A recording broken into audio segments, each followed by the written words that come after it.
Poursuite des activités du haut représentant personnel du chef de l'État à Mekambo dans le département de la Zadie. Nous sommes là dans la province de Logoué-Ivindo.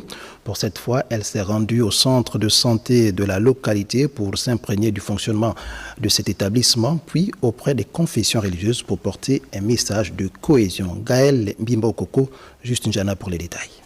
Le centre de santé de Mekambo, un joyau architectural construit en 2008, inauguré partiellement il y a quelques années, peine toujours à atteindre sa vitesse de croisière en termes de fonctionnement opérationnel. Le manque d'équipements, de médicaments, du personnel qualifié, bien que depuis quelques mois, le ministre de la Santé répond de façon objective à cette préoccupation. Nous espérons la prise en compte de ces besoins. La troisième visite du haut représentant personnel du président de la transition rentre dans le cadre du suivi de ce dossier qu'elle porte depuis février 2024.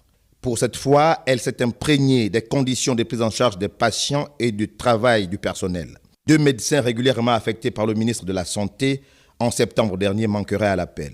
Après le passage du chef de l'État, il y a quelque chose qui a été fait.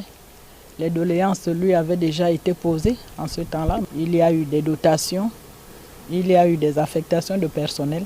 Le problème crucial, c'est que le matériel est obsolète et je rendrai compte fidèlement à la hiérarchie. Au chevet des malades internés ici, l'envoyé du chef de l'État leur a apporté du réconfort avant de poursuivre son périple auprès des confessions religieuses où elle est allée réitérer aux leaders de la communauté musulmane, de l'église évangélique et catholique de Mekambo le message de paix, d'unité cher au président de la transition, mais aussi pour les inviter à confier l'année 2025 entre les mains du Tout-Puissant au grand bonheur du département de la Zadie.